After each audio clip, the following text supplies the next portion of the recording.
अथ मंत्रपाठः।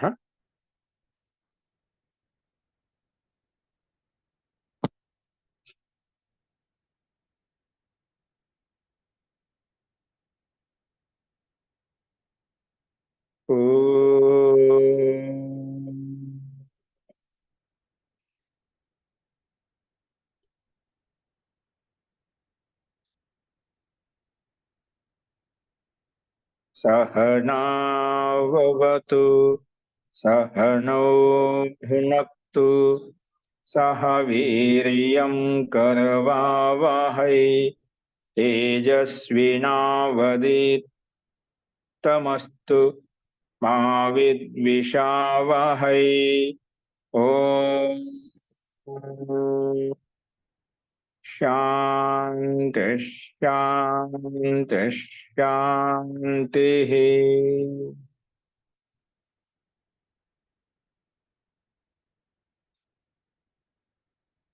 सर्वेभ्यो नमः। మనము వేదాంత దర్శనంలో 1వ అధ్యాయంలో 1వ పాదంలో 22వ సూత్రం వరకు మనం చెప్పుకున్నాము. ప్రకరణం ఏమిటంటే మనకు బ్రహ్మ యొక్క అనేక నామాలు ఆధ్యాత్మిక దృష్టికోణంలో ఏ విధంగా చెప్పబడ్డాయి అనే విషయాన్ని మనం చెప్పుకుంటున్నాం. అందులో భిన్న భిన్న నామాల్లో ఆనందమయ శబ్దం అనేది ఒక బ్రహ్మవాచకము, అంతః శబ్దం అనేది ఒక బ్రహ్మవాచకము, అలాగే నేను చెప్పినటువంటి ఆకాశ శబ్దం కూడా బ్రహ్మవాచకమే అని చెప్పి, అలాగే ఆధ్యాత్మిక ప్రకరణంలో ఎక్కడైతే ఇవన్నీ ఆకాశ శబ్దం కానీ, అంతః శబ్దం కానీ, ఆనందమయ శబ్దం కానీ ఎక్కడైతే ఉల్లేఖించబడ్డాయో అవన్నీ కూడా బ్రహ్మవాచకంలే, పరమాత్మ యొక్క వాచకంలే, జీవాత్మ వాచకం కాదు, ప్రకృతి వాచకం కాదు అని చెప్పి అనేక విధాలుగా అనేక రకాలుగా మనం ప్రమాణపూర్వకంగా, ఎందుకంటే ఈ వేదాంతం అంతా ఉపనిషత్తుల యొక్క వ్యాఖ్యానం కాబట్టి ఉపనిషత్తుల యొక్క ప్రమాణం తీసుకుంటూ అలాగే వేదం యొక్క ప్రమాణం చెప్పుకుంటూ లౌకిక దృష్టాంతాలతోటి కూడా మనం ఈ శబ్దాలను కూడా ఆధ్యాత్మిక ప్రకరణంలో బ్రహ్మవాచకంగా తీసుకోబడ్డాయని చెప్పి మనం ఈ విషయాన్ని చూస్తున్నాం. అదే సందర్భంగా ఆకాశ శబ్దం కూడా బ్రహ్మవాచకమే అని చెప్పి చెప్పుకున్నాం. ఇలా చెప్పిన తర్వాత ఇంకా బ్రహ్మవాచక శబ్దము ప్రాణ శబ్దం కూడా బ్రహ్మవాచకమే అని చెప్పి ఈరోజు 23 సూత్రంలో కూడా ఇది ప్రస్తావించబడుతుంది. చూడండి, ఇది కూడా చూడండి. 23 సూత్రంలో ఏం చెప్పబడిందంటే అత ఏవ ప్రాణః, అత ఏవ ప్రాణః, అత ఏవ ప్రాణః. ఇందువలనే ఈ విధంగానే పైన చెప్పిన విధంగానే అంటే ఈ విధంగా అంటే ప్రాణః అంటే ఈ లక్షణాలు మనం ఏం చెప్పుకున్నాం, ఆకాశ బ్రహ్మవాచకం అని చెప్పడంలో తల్లింగాత్ అని చెప్పుకున్నాం. అంటే ఆ బ్రహ్మ యొక్క లక్షణాలు ఏవైతే ఉన్నాయో, బ్రహ్మలో ఘటితమైనటువంటి లక్షణాలు ఏవైతే ఉన్నాయో అక్కడ విద్యమానంగా ఉన్నాయి కాబట్టి మనము ఆకాశ శబ్దం బ్రహ్మ అని చెప్పుకున్నాం. అతయేవ, అందుకే ప్రాణ శబ్దం కూడా అలాగే ఇది బ్రహ్మవాచకమే. ఎందుకంటే ప్రాణంలో కూడా ఆ బ్రహ్మకు సంబంధించినటువంటి ఘటితమైనటువంటి లక్షణాలను కూడా ఈ ప్రాణ శబ్దంలో మనకు చెప్పబడ్డాయి కాబట్టి అని చెప్పి ఇక్కడ మనకు ఈ రకంగా అత ఏవ ప్రాణః, అది ప్రాణ శబ్దం కూడా బ్రహ్మవాచకమే అని చెప్పి ఇక్కడ 23 సూత్రంలో మనకు మహర్షి వేదవ్యాస చెప్తున్నారు. ఇక్కడ చూడండి, ఒక్కొక్క పదాన్ని మనం తీసుకొని గమనించినట్లయితే అతః ఏవ ప్రాణః, అతః అంటే ఈ కారణం చేత, ఈ కారణం ఏంటి, ఆ కారణం అంటే పైన ఒక కారణం చెప్పుకుని తల్లింగా, ఆ కారణం వాటి యొక్క లక్షణాలు వాటి యొక్క ధర్మలందులో చెప్పబడ్డాయి కాబట్టి మనకు ఆకాశం బ్రహ్మవాచకం చెప్పుకున్నాం. ఈ అటువంటి కారణమే ఇక్కడ కూడా ఉందన్నమాట. అందుకే అతః శబ్దం ఎలాగా ఓపెన్ చేశారు ఇక్కడ సూత్రంలో, అతః అంటే కారణాత్, అతః కారణాత్ అంటే దాన్ని ఇంకా ఓపెన్ చేసి చెప్పాడు ఇక్కడ తల్లింగాదేవ. తల్లింగం అంటే ఏమిటి, ఆ లింగాలతోనే అంటే బ్రహ్మలింగాదేవ అంటే బ్రహ్మ యొక్క లక్షణాలు ఉన్నాయి కాబట్టి బ్రహ్మలింగాదేవ. దాన్ని ఇంకా రకంగా బ్రహ్మ లక్షణాదేవ, అదే విషయాన్ని బ్రహ్మలింగాదేవ అనే శబ్దాన్ని ఇంకా ఓపెన్ చేసి ఇలా చెప్పాడు బ్రహ్మ లక్షణాదేవ ఆ బ్రహ్మ యొక్క లక్షణాలు ఈ ప్రాణ శబ్దంలో కూడా ఉన్నాయి. అందుకే ప్రాణ శబ్దం కూడా బ్రహ్మవాచకమే, పరమాత్మ యొక్క వాచకమే అని చెప్తున్నావు. బ్రహ్మలింగాదేవ అంటే బ్రహ్మ లక్షణాదేవ అని చెప్పి క్వచిత్ ఆధ్యాత్మ గ్రంథే ప్రాణో అపి బ్రహ్మాత్మ జ్ఞాతవ్య. అందుకే క్వచిత్ ఆధ్యాత్మిక గ్రంథాలలో, అంటే ఎక్కడైతే ఆధ్యాత్మిక ప్రకరణ చెప్పాడో అక్కడ ఎక్కడైతే ప్రాణ శబ్దం వచ్చిందో ఆధ్యాత్మిక గ్రంథంలో ఆధ్యాత్మిక ప్రకరణ చెప్పేటప్పుడు, బ్రహ్మ యొక్క ప్రకరణ చెప్పేటప్పుడు అక్కడ ఎక్కడైతే ప్రాణ శబ్దం వచ్చిందో అక్కడ బ్రహ్మాత్మ జ్ఞాతవ్య, బ్రహ్మని అని అర్థం చేసుకోవాలి, బ్రహ్మాన్ని తెలుసుకోవాలి. ఎందుకంటే తల్లింగం అంటే బ్రహ్మలింగాలు ఉన్నాయి కాబట్టి, అంటే బ్రహ్మ యొక్క లక్షణాలు ఉన్నాయి కాబట్టి బ్రహ్మ లక్షణాదేవ, ఆ బ్రహ్మ యొక్క లక్షణాలు అక్కడ ప్రాణ శబ్దంలో కూడా ఆపాదించబడుతున్నాయి. కాబట్టి మనకు ఏ విధంగా అయితే ఆకాశము బ్రహ్మ అని చెప్పుకున్నాం, అలాగే ప్రాణం కూడా బ్రహ్మే అని చెప్పి మనకు ఆధ్యాత్మిక గ్రంథాల్లో ప్రాణోపి బ్రహ్మాత్మ జ్ఞాతవ్య అని చెప్పి అనేక చోట్ల అనేక సందర్భాల్లో అనేక ప్రకరణను బట్టి మనకు బ్రహ్మాత్మే తీసుకోబడింది అని చెప్పి ఆ ప్రకరణాల ద్వారా తెలుస్తుందన్నమాట. ఏంటి ఆ ప్రకరణాలు, ఎక్కడ చెప్పబడింది ఈ మాట అనేది దానికి తద్యథ ఎక్కడంటే యదిదం జగత్ సర్వం ప్రాణే ఏజతి నిశ్రితం యద్ ఇదం జగత్ సర్వం ప్రాణే, ఇక్కడ సంధి వలన ఏకాదం లోపిస్తున్నాడు, ప్రాణే ఏజతి నిశ్రితం. ఇది కఠోపనిషత్తు యొక్క విషయం మనం ముందు చెప్పుకున్నాం. అలాగే సర్వాణి వ ఇమాని భూతాని ప్రాణం ఏవ అభిసంవిశంతి, ప్రాణం అభి ఉజ్జిహతే, ప్రాణం అభి ఉజ్జిహతే. ఇది చాందోగ్యోపనిషత్తు యొక్క ప్రమాణించారన్నమాట. ఈ రెండు మంత్రాంశాల్లో మనకు కఠోపనిషత్తు యొక్క వచనము, చాందోగ్యోపనిషత్తు వచనం ప్రకారంగా మనకు ప్రాణ శబ్దము బ్రహ్మాత్మ వాచకం, బ్రహ్మ సందర్భంలో చెప్పబడిందని తెలుస్తుంది. ఎక్కడ ఉంది ఇక్కడ? ఏది ఇదం జగత్ సర్వం అంటే ఈ కనిపించే జగత్ సర్వం, ఈ జగత్ బ్రహ్మాండం కనిపిస్తుందో ప్రాణే ఏవ ఏజతి అంటే ఈ ప్రాణంలోనే గతిశీలంగా ఉంది, ప్రాణంలోనే మనకు శ్రాయమానంగా ఉందన్నమాట. అంటే ప్రాణంలోనే మనకు ఉత్పన్నమవుతుంది. అలాగే నిశ్రితం, ప్రాణంలోనే విలీనం అయిపోతుంది. ఇక్కడ ప్రాణే అని చెప్పిన ప్రాణే ఏతి, ఆ ప్రాణం ద్వారా ఉత్పన్నమవుతుంది, ప్రాణంలోనే నిశ్రితం అది విలీనం అయిపోతుంది, అందులో అంతర్భూతం అయిపోతుంది అని చెప్పి ఇక్కడ మనకు కఠోపనిషత్తు యొక్క వచనం తెలుస్తుందన్నమాట. ఏదిదం జగత్ సర్వం ప్రాణే ఏతి, ప్రాణం ద్వారా ఉత్పన్నమైంది, అలాగే ప్రాణంలో విలీనమైపోతుంది అని చెప్పి ఇక్కడ మంత్రాంశం చెప్పుకున్నాం. అలాగే అంతేకాకుండా చాందోగ్యోపనిషత్తులు కూడా సర్వాణి వ ఇమాని భూతాన్ని, సమస్త భూతాలు ప్రాణి జగత్ ఏవైతే ఉన్నాయో సమస్త ప్రాణులు, సమస్త జీవులు, సూక్ష్మ జీవులు, కీటకాలు, ఇవన్నీ ఇంకేవైతే ఉన్నాయో ప్రాణి జగత్ మొత్తం సమస్త గతిశీల ప్రాణి జగత్ అంత ప్రాణులంతా కూడా ఇక్కడ ఏమున్నాయి? సమస్త భూతాలు అంటే ఇక్కడ పంచభూతాలు, భూతాలు అంటే ప్రాణులు అన్ని వస్తున్నాయి. జడ స్థావర జంగమాలు అన్ని చైతన్య జీవాత్మలు, చైతన్య ప్రాణులు కూడా మొత్తం తీసుకుంటామట. అందుకే సర్వాణి వ ఇమాని భూతాని ప్రాణం ఏవ అభిసంవిశంతి, ప్రాణంలోనే ఇవన్నీ అభిసంవిశంతి, ప్రాణంలోనే ఓతపోతూ ఉన్నాయి, అంటే ప్రాణంలోనే విలీనం అయిపోతున్నాయి. ప్రాణం ఏవ అభిసంవిశంతి, ప్రాణంలోనే ఓతపోతం అవుతున్నాయి, ప్రాణంలోనే విలీనం అయిపోతున్నాయి. ప్రాణం ఏవి, ప్రాణ శబ్దం వచ్చింది. ఈ సందర్భంలో ప్రాణం ఏంటి? మనం భౌతిక ప్రాణం తీసుకోవచ్చు, మన శరీరంలో ఉండే భౌతిక శ్వాస ప్రశ్వాస తీసుకుని దీన్ని కూడా ప్రాణం అంటాం. అంటే ఈ భౌతిక ప్రాణికి శక్తి ఉంటుందా? అంటే పంచభూతాలతో తగినటువంటి శ్వాస ప్రశ్వాసకి గతి ఉంటుందా? ఉండదు. దీన్ని బట్టి అర్థమవుతుంది ప్రకరణ బట్టి ఇమాని భూతాన్ని ప్రాణం ఏవ అభిసంవిశంతి, సమస్త భూతాలు, సమస్త ప్రాణులు, సమస్త జీవులను, సమస్త బ్రహ్మాండ ప్రాణం ఏవ అభిసంవిశంతి, ప్రాణంలోనే విలీనమవుతున్నాయి, ప్రాణంలో అంతమవుతున్నాయి అని మనకు ఈ రకంగా చెప్పబడుతుందంటే అది కేవలం బ్రహ్మాత్మ పరమాత్మ తీసుకోవాలి ప్రాణ శబ్దానికి అర్థము. ఇక్కడ భౌతిక ప్రాణం తీసుకోకూడదు. అలాగే ఈ మల అంతర్ధానం ప్రకారం విలీనం అయిపోయిన తర్వాత ప్రాణంలోనే విలీనమైపోయి సమస్త జీవులు, సమస్త బ్రహ్మాండం అంతా ప్రాణంలో అంటే ఆ పరమాత్మలో విలీనమైన తర్వాత మళ్ళీ 4 అరబ్ 32 కరోడు అంటే 4,32,000 కోట్ల సంవత్సరాలు అలా మనకు సమయం గడిచిపోయిన తర్వాత మళ్ళీ పరమాత్మ చెప్పి సృష్టి నిర్మిస్తాడు. సృష్టి నిర్మించినప్పుడు ప్రాణం అభి ఉజ్జిహతే, మళ్ళా ఆ ప్రాణం నుంచి ఉత్పన్నమవుతాయి. అంటే పరమాత్మ ప్రాణం ఉజ్జిహతే అంటే ఉజ్జిహతే కదా మళ్ళీ ఉత్పన్నం చేస్తాడు, మళ్ళీ సృష్టి రచిస్తాడు, సమస్త జీవులను మళ్ళీ రచిస్తాడు. సమస్త జీవులకు, జగత్తుకి, బ్రహ్మాండానికి అంతకి ఆ పరమాత్మే ఆధారము. ఆ పరమాత్మ మళ్ళా ఉత్పన్నం చేస్తాడు, సృష్టిస్తాడు, నిర్మిస్తాడు, రచిస్తాడు. అందుకే ప్రాణం అభి ఉజ్జిహతే, మళ్ళీ ప్రాణం ద్వారానే, అంటే ప్రాణం ద్వారానే ఉత్పన్నం అవుతాయంటే ప్రాణం దీన్ని బట్టి ఎవరితో అవుతుంది? భౌతిక ప్రాణానికి ఆ శక్తి ఉంటుందా? లేదు. కాబట్టి ప్రాణ శబ్దానికి తీసుకోవాలి పరమాత్మ, బ్రహ్మ అని తీసుకోవాలి. ఎందుకంటే బ్రహ్మలోనే తనని విలీనం చేసుకోవడానికి శక్తి ఉంది, తన మళ్ళీ ఉత్పన్నించడానికి శక్తి ఉందని మనం అర్థం చేసుకోవాలి. ఈ రకంగా మనం సందర్భాన్ని బట్టి విషయాన్ని గ్రహించాలన్నమాట. కాబట్టి ఈ రకంగా ప్రాణశబ్దం ఇక్కడ మనకు 2 సార్లు వచ్చింది. ఆ ప్రాణశబ్దం ద్వారా మనకు బ్రహ్మ అనేది అర్థం అవుతుంది. కాబట్టి ప్రాణశబ్దానికి అంటే పరమాత్మ యొక్క వాచకము, ప్రాణం కూడా ఒక శబ్దము.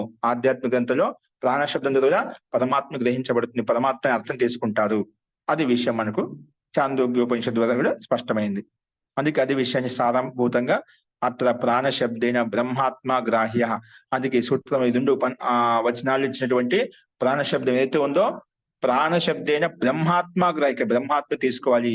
ఎందుకంటే లింగం హి అత్ర తస్య విద్యతే, అంటే అలాంటి లింగమే ఇక్కడ, అలాంటి లక్షణమే అత్ర తస్య విద్యతే, అంటే ఆ పరమాత్మ యొక్క లక్షణం ఇక్కడ విద్యమానంగా ఉంది. మంత్రాంశంలో మన ప్రకరణ బట్టి మంత్రం స్పష్టంగా చెప్తున్నాను. ఏది ఇదం జగత్ సర్వం, ఈ సంపూర్ణ జగత్ అంతా ప్రాణే ఏ జతి, ప్రాణులనే ప్రాంతం ఉత్పన్నం అవుతుంది, నిశ్చితం అంటే విలీనం అయిపోతుంది చెప్పుకున్నాం మనం ఇక్కడ. దీన్ని బట్టి ప్రాణం ద్వారా గతిశీలంగా ఉందని చెప్పుకున్నామట.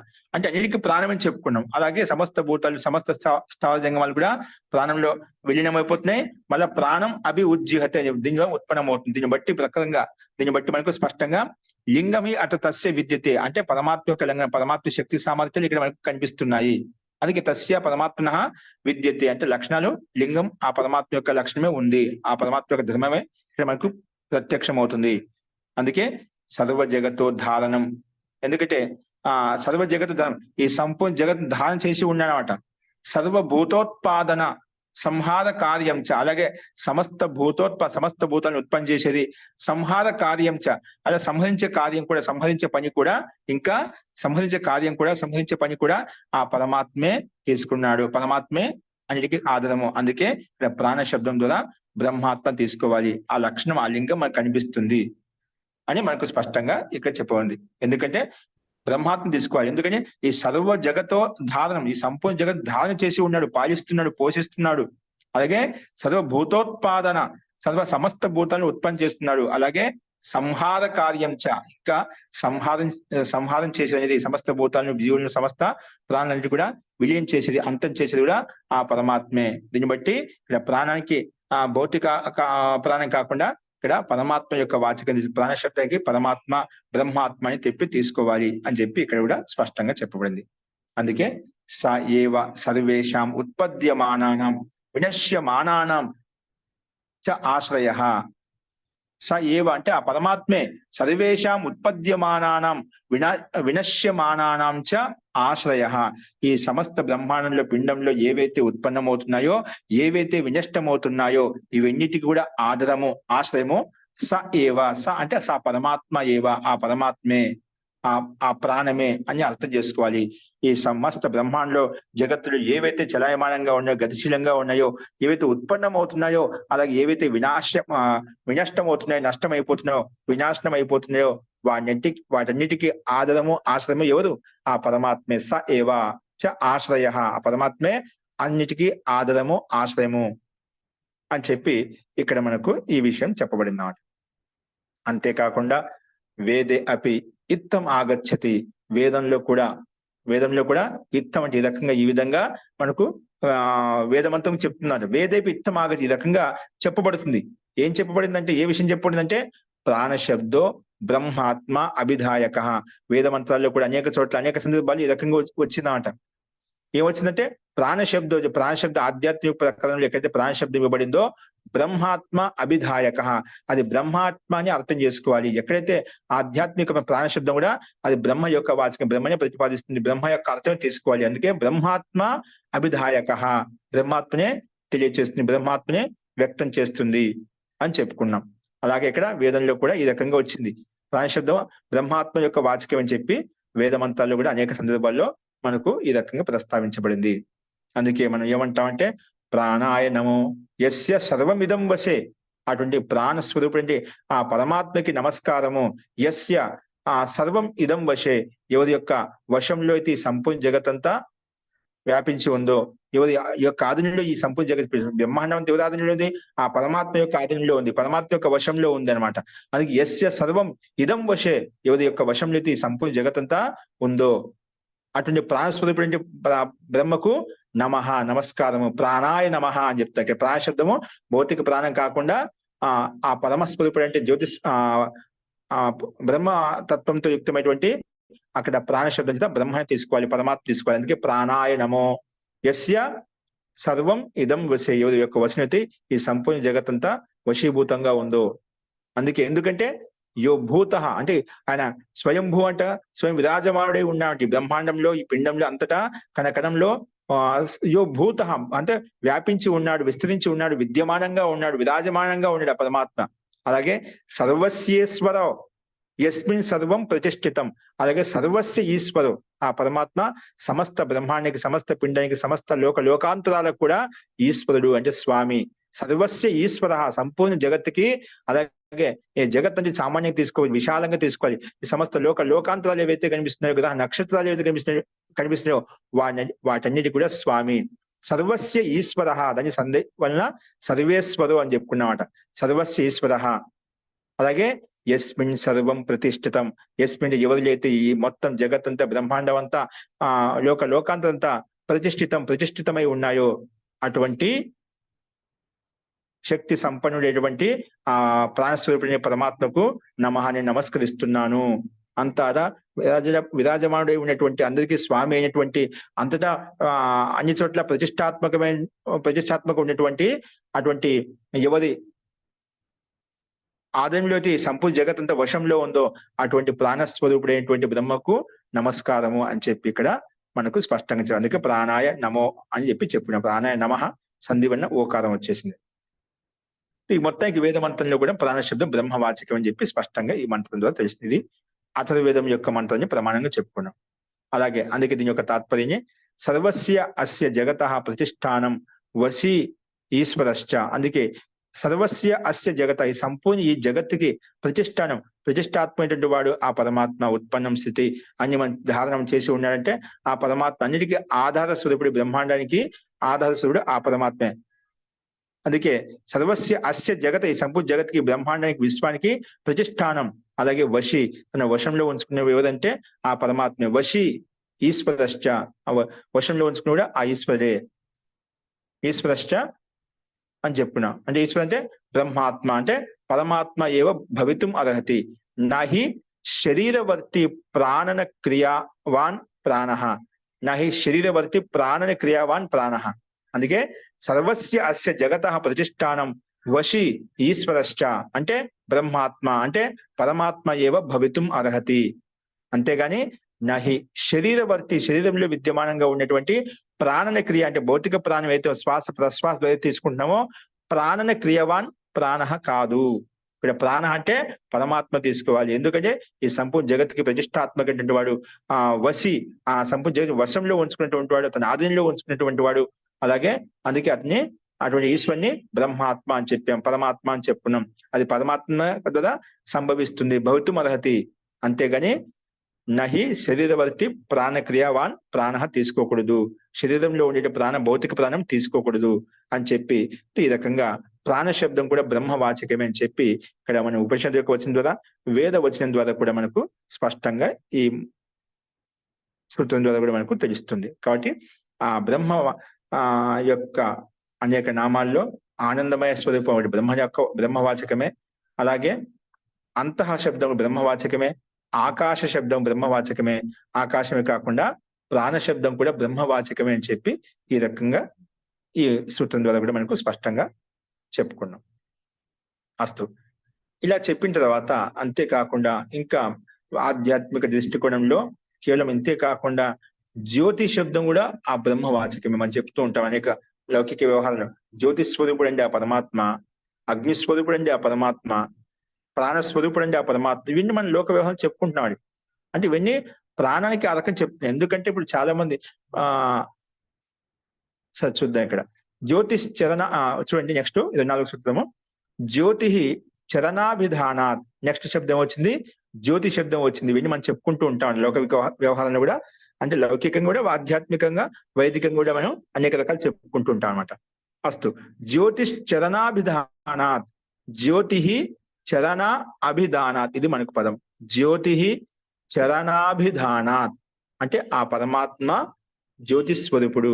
ఈ జ్యోతి శబ్దం ఎక్కడైతే ఆధ్యాత్మిక ప్రకారంలో జ్యోతి శబ్దం వచ్చిందో అక్కడ పరమాత్మ యొక్క వాచకం తీసుకోవాలి, బ్రహ్మ వాచకమే తీసుకోవాలి. ఎందుకు? చరణాభిధానాత్, చరణ రూపంలో, విభాగ రూపంలో. చరణం అంటే ఇప్పుడు ఒక శ్లోకంలో 4 పాదాలు ఉన్నాయండి అంటాం, 4 భాగాలు ఉన్నాయండి అంటాం, 4 అంశాలు ఉన్నాయంటాం.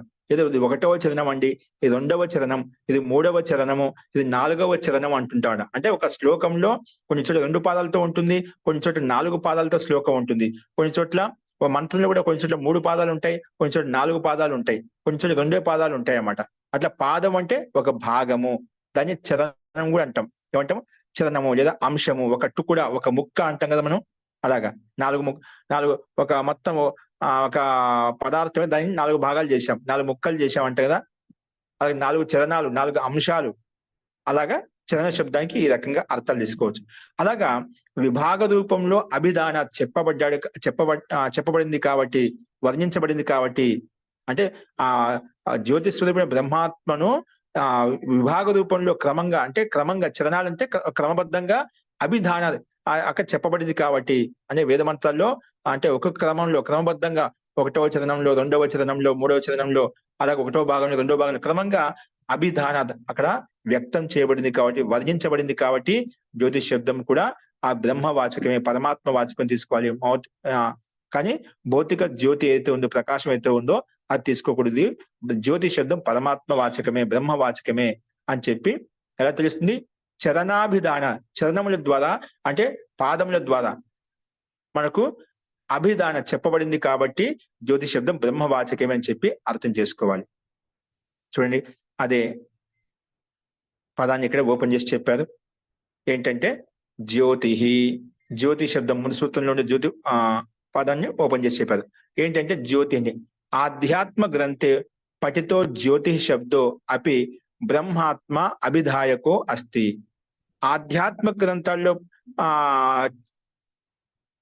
పఠితో జ్యోతి శబ్ద అంటే ఆధ్యాత్మిక గ్రంథంలో వచ్చిన జ్యోతి శబ్దం అయితే ఉందో, ఆధ్యాత్మిక గ్రంథంలో వచ్చిన జ్యోతి శబ్దము అపి, జ్యోతి శబ్దం కూడా బ్రహ్మ అభిధాయకో బ్రహ్మార్థాన్ని బోధిస్తుంది, బ్రహ్మార్థకనే తెలియచేస్తుంది అని చెప్పి ఇక్కడ చెప్పుకున్నాం. బ్రహ్మాత్మ అభిధాయకో భవతి, బ్రహ్మాత్మ అభిధాయకో వస్తే బ్రహ్మ యొక్క అర్థనే తెలియచేస్తుంది. కుతః, ఎందుకు, ఏ రకంగా, ఏ విధంగా అంటే ఆ జ్యోతి శబ్దం ఎందుకు తీసుకోవాలంటే చరణాభిధానాత్. సూత్రం 2వ పదం ఏంటి? చరణ అభిధానాత్, చరణములు. దాన్ని ఓపెన్ చేసి చెప్తున్నాడు. చరణాభిధానం అంటే పాదాభిధానాత్. పాదాలు చెప్పిన ఒక శ్లోకంలో ఒక మంత్రం 4 పాదాలు ఉంటాయి, 1వ లైన్ 2వ లైన్ అని చెప్తాం కదా, అలాగా దాన్ని పాదము అంటాం. వ్యాకరణంలో, వ్యాకరణ దృష్ట్యా, వైదిక దృష్ట్యా, ఛందోబద్ధంగా చూసినట్లయితే దాన్ని పాద రూపంలో, భాగ రూపంలో, చరణ రూపంలో చెప్పుకుంటాం. చరణమన్నా పాదమన్నా 2 ఒకటే. అందుకే మనకి ఏ రకంగా ఓపెన్ చేసాడు? పాదాభిధానాత్, పాదం ద్వారా చెప్పబడింది కాబట్టి జ్యోతి శబ్దం బ్రహ్మవాచకం అని చెప్పి క్రమంగా వేదమంత్రాలు, శ్లోకాల ద్వారా, వచనం ద్వారా మనకు చెప్పబడింది అనమాట. అందుకే పాదాభిధానాత్. దాన్నే ఇంకొక రకంగా ఓపెన్ చేసి చెప్పారు. పాద రూపకత్వాత్, పాద రూపంలో వర్ణించబడింది కాబట్టి, తెలియచేయబడింది కాబట్టి అని చెప్పి చరణాభిధానాత్ అనే శబ్దం ఈ రకంగా ఓపెన్ చేసుకున్నాం. ఇలాగ వర్ణించబడింది కాబట్టి. అందుకే ఎలా వర్ణించబడింది, ఎక్కడ చెప్పబడింది, దానికి ఉదాహరణ ఇస్తున్నారు. తద్యథ, ఎక్కడ, ఏ విధంగా అంటే తావాన్ అస్య మహిమో, తావానస్య మహిమ తతో జ్యాయాంశ్చ పూరుషః, తావానస్య మహిమ తతో జ్యాయాంశ్చ పురుషః. మనం ఇదే మంత్రం ఇంకో చూడండి, ఏతావానస్య మహిమాతో జ్యాయాంశ్చ పురుషః అని చెప్పి మనం భిన్న సందర్భంలో కూడా ఈ మంత్రాంశం చెప్పుకుంటాం. ఇక్కడ ఇంకొక విధంగా వచ్చింది. తావానస్య మహిమ తతో జ్యాయాంశ్చ పురుషః అని చెప్పుకున్నాం. ఇప్పుడు తావానస్య మహిమ అంటే ఆ పరమాత్మ యొక్క మహిమ ఎలా ఉంది? చాలా అత్యంత వ్యాపించి ఉంది, అత్యంత ఉత్కృష్టంగా ఉంది. ఇప్పుడు బ్రహ్మాండం, సృష్టి ఎంత విశాలంగా ఉంది. మన దీని యొక్క బ్రహ్మాండం యొక్క రహస్యం పూర్తిగా ఈ భూమి మీద ఏమైనా వాటిని తెలుసుకోలేకున్నాం. అంత విశాలంగా ఉంది ఆ పరమాత్మకు. మేము అంత సూక్ష్మాతి సూక్ష్మంగా, విశాలత విశాలంగా ఉన్నాడు. అంటే మహిమ అనేది చాలా వ్యాపించి ఉంది. ఇప్పుడు మనం ఈ పృథ్వీ యందు అనేక రకాలు చూస్తున్నామట. అలాగే ఇక్కడ మనకి సౌరమండలంలో మనకు పృథివీ మనం ఈ రకంగా చూస్తున్నామట. అలాగే ఇంకొక చోట అనేక భిన్న సౌరమండలాల్లో ఇప్పుడు ఎంతైతే భూమి ఉందో అంతకని విశాలంగా ఉండొచ్చు, అంతకని భిన్నంగా ఉండొచ్చు, అక్కడ ఉండే పదాలు భిన్నంగా ఉండొచ్చు, దీనికని విశేషంగా ఉండొచ్చు అన్నమాట. ఇక్కడే ఎలా ఉందో అలాగే ఉండాల్సిన రూల్ ఏం లేదు. ఎందుకంటే కర్మ వైచిత్ర్యాత్ సృష్టి వైచిత్ర్యం అని చెప్పి మనకు యోగ దర్శనం చెప్పుకుంటారు మహర్షి పతంజలి. కర్మ వైచిత్ర్యాత్ సృష్టి వైచిత్ర్యం, కర్మల యొక్క విచిత్రని బట్టి, జీవులు చేసిన పాప పుణ్య కర్మల యొక్క విచిత్రని బట్టే పరమాత్మ సృష్టి యొక్క వైచిత్ర్యాన్ని, సృష్టి యొక్క తత్వాన్ని ఆ రకంగా ఆ కళను రచిస్తాడనమాట. కాబట్టి ఆ తావన్ అస్య మహిమ తతో జ్యాయాశ్చ పురుష, ఆ పరమాత్మ మహిమ అయితే ఉందో అంటే ఎంతైతే భిన్న భిన్న రకాల లోకాంతరంలో ఉపగ్రహాల్లో అలాగే అనేక చోట్ల మనం ఎక్కడ చూసినా కూడా ఆ పరమాత్మను ఒక్కొక్క చోట ఒక రకమైన స్థితి గతి ఉంటుందన్నమాట. అక్కడ ఎంతైతే మహిమ మనం ఊహాతీతంగా కంటే ఎక్కువగా ఉంటుందో అంత మహిమ అన్ని చోట్ల చెప్పుకుంటాం. అంటే ఇక్కడే కాకుండా ఈ లోకంలో కాకుండా లోకాంతలో అతని యొక్క మహిమ ఉంది. అటువంటి మహిమ అనేది తతో జ్యాయాశ్చ పురుష, దానికంటే కూడా అత్యంత మహిమ కలిగిన వాడు. అంటే ఆ మహిమతో యుక్తమైన శక్తి సామర్థ్యం ఆ పరమాత్మ గతిని ఇచ్చాడు, కానీ అంతకంటే గతి అతను ఇంకా చాలా ఉంది. తతో అన్నిటికంటే ఈ బ్రహ్మాండంలో అయితే మహిమలు కనిపిస్తున్నాయో దానికంటే కూడా అత్యంత మహిమావంతుడు, అత్యంత విశాలాత్మైనటువంటి ఆ పురుషుడు అంటే ఆ పరమాత్మ, ఆ బ్రహ్మ. అందుకే తావానస్య మహిమ తతో జ్యాయాశ్చ పురుష, ఎంతైతే మహిమ ఉందో అంతకంటే అత్యంత సామర్థ్యం కలిగిన వాడు, అత్యంత విశాలమైనటువంటి వాడు ఆ పురుషుడు అంటే ఆ పరమాత్మ, ఆ బ్రహ్మ అని చెప్పి ఇక్కడ చెప్పబడింది అనమాట. అది ఏ రకంగా దీని ఒక ఉదాహరణ ద్వారా చెప్పబడిన ఆ పరమాత్మక మహిమ ఎలా ఉందంటే మనకు అర్థం చేసుకోవడానికి ఇక్కడ ఛాందోగ్యోపనిషత్తు మంత్రం ఏం చెప్పబడిందంటే, పాదో అస్య సర్వభూతాని త్రిపాదస్య అమృతం దివి. చూడు ఇక్కడ ఏం చెప్పుకునేది ఎక్కువ చెప్పుకుంటూ ఉంటాం. పాదో అస్య సర్వభూతాని, ఆ పరమాత్మ యొక్క ఒక పాదంలో 4 భాగాలు చేసుకున్నట్లయితే అందులో నా పాదో అస్య సర్వభూత, ఒక పాదంలో సమస్త భూతాలు, సమస్త జీవులు, సమస్త బ్రహ్మాండం, ఈ ఏతమ కంటి గోచర గ్రహ నక్షత్రాలు ఉపగ్రహాలు మొత్తం అన్ని కూడా లోకాంతరాలు మొత్తం ఏవైతే ఉన్నాయో ఇవన్నీ ఒక పాదంలో ఉన్నాయి. బ్రహ్మ యొక్క ఇప్పుడు పాదం అంటే చెప్పాను కదా భాగం, ఒక మంత్రాంశంలో మనం వర్ణించుకున్నట్లయితే ఒక పాదంలో పరమాత్మ యొక్క ఒక పాదంలో ఒక భాగంలో ఏమున్నాయంట ఈ సమస్త భూతాలు. పాదో అస్య సర్వభూతాని అంటే ఒక భాగంలోనే ఇవన్నీ సమస్త భూతాలు, సమస్త జీవులు ఏదైతే బ్రహ్మాండం ఎంతో ఉత్కృష్టంగా, ఎంతో ఆనందంగా, అందంగా ఉందని చెప్పి, ఆకర్షణీయంగా ఉందని చెప్పి ఈ సంసారంలో మనం వ్యాపించి ఉన్నామో అది ఆ పరమాత్మ యొక్క ఒక భాగము. మిగిలిన 3 భాగాలు త్రిపాదస్య అమృతం దివి, త్రిపాదస్య అమృతం దివి, మిగిలిన 3 పాదాలు ఏవైతే ఉన్నాయో ఈ మొత్తం ద్విలోకంలో ఆ పరమాత్మ యొక్క ఆనందం, అమృతం, ఆ బ్రహ్మానందం వ్యాపించి ఉంది. ఆ పరమాత్మ ఒక భాగం మాత్రమే ఇది. అట్లాగా ఇంకా 3 భాగాల అమృతంతో వ్యాపించి ఉంది, ఆనందంతో వ్యాపించి ఉంది. అంటే ఎంత ఉంటుంది చూడండి. ఒక భాగంలో ఉండే ఆనందానికి మనం ఓతుపోతమై ఈ సంసారాన్ని వదిలిపెట్టలేకపోతున్నాము. అలాంటిది ఆనందం ఆ బ్రహ్మలో ఇంకా 3 ఎక్కువ, 3 భాగాలంతా అలాగే ఉందంటే ఎంత ఆనందం ఉంటుంది, ఎంత. అందుకే తతో మహిమ తతో జ్యాయాశ్చ పురుష అని చెప్తున్నాం. అందుకే ఆ మహిమను మనం వర్ణించలేమంట, అంత ఉందండి. ఈ కళ్ళ ద్వారా చూడలేమంట, ఈ మనసు ద్వారా మనం అవి సాధనాలే కానీ నీకు అంతవరకు నీకు తీసుకెళ్తే కానీ ఈ కళ్ళ ద్వారా, ఈ మనసు ద్వారా నువ్వు చూడలేవు. అది అనుభవగమ్యమైనది, అనుభవ వేద్యమైనది. దాన్ని మనము విశేషంగా సాధన ద్వారా, తపస్య ద్వారా మనము ఆ పరమాత్మను అంతర్హృదయంలో ఉండే ఆత్మతోని ప్రకాశింపజేసుకుని ఆ ప్రకాశం సహాయం చేత ఆ పరమాత్మ తత్వాన్ని మనం పొందగలుగుతాం. ఆ పరమాత్మ యొక్క ప్రకాశాన్ని, ఆనందాన్ని పొందగలుగుతాం. ఎంత ఒక మాట చెప్పడానికి, వర్ణించడానికి ఒక భాగము ఈ సమస్త భూతాలు, సమస్త జీవులు బ్రహ్మాండం పిండమైతే 3 పాదాలు అమృతం దివి, దీలోకం అంతా, లోకాంతంతా ఆ పరమాత్మతో అమృతంతో వ్యాపించి ఉంది, బ్రహ్మాండంతో వ్యాపించి ఉందంటే ఎంత ఉంటుందో చూడండి. అందుకే ఆ రకంగా ఛాందోగ్యోపనిషత్తు మంత్రం చెప్పింది. అత్ర పురుషస్య బ్రహ్మాత్మన పాదతిష్ట, ఆ బ్రహ్మాత్మనక బ్రహ్మకి 4 పాదాలు ఉంటేనా, ఇప్పుడు మంత్రంలో 4 పాదాలు ఉంటాయి, శ్లోకంలో 4 పాదాలు ఉంటాయి, అందులో ఒక పాదానికి మనం ఈ అర్థం చెప్పుకున్నాం. అలాగే బ్రహ్మాత్మన పాద చతుష్టయం, ఒక బ్రహ్మకి 4 పాదాలు ఉన్నట్లయితే పాద చతుష్టయం కలిపి 4 పాదాలు కల్పించి సర్వాణి భూతానితు ఏకః పాదః, సమస్త భూతాలు, సమస్త స్థావర జంగమాలు, సమస్త జీవులు, సమస్త ప్రాణులంతా కూడా ఏకః పాదః, భూతానితు ఏకః ఒక పాదంలో ఉన్నాయి. పాదత్రయం, మిగిలిన 3 పాదాలు అమృతం దివి, ఇది అమృతంతో వ్యాపించి ఉంది, ఆనందంతో వ్యాపించి ఉంది ద్విలోకం అంతా, ఆ పరమాత్మ అంతా 3 భాగాలంతా కూడా అని చెప్పి ఈ రకంగా చెప్పుకున్నాం. పాదత్రయం అమృతం దివి ఇది ప్రకృత్య తద్ అగ్రే ప్రదర్శ్యతే. ఈ రకంగా చెప్పి ఈ విషయాన్ని తద్ అగ్రే ప్రదర్శ్యతే ఇంకా తర్వాత చెప్తున్నమాట. సో అట్లా ఒక పాదంలో మొత్తం బ్రహ్మాండం ఉన్నట్లయితే మిగిలిన మూడు పాదాలు అమృతం యొక్క అమృతంతో వ్యాపించి ఉంది. ఆ పరమాత్మ యొక్క శక్తి సామర్థ్యంతో ఆ ఆనందంతో వ్యాపించి ఉంది, అమృతంతో వ్యాపించింది చెప్పుకున్నామట. అలా చెప్పిన తర్వాత ఇది ప్రకృతి ఈ రకం ప్రకరణానుగుణంగా చెప్పి తద అగ్రే ప్రదర్శ్యతే ఇంకా ప్రదర్శిస్తున్నారు. ఏంటంటే ఆ పరమాత్మ యొక్క మహిమని ఇంకా చెప్తున్నామట ఇక్కడ. అథ యద్ అతః పదో దివో జ్యోతి దీప్యతే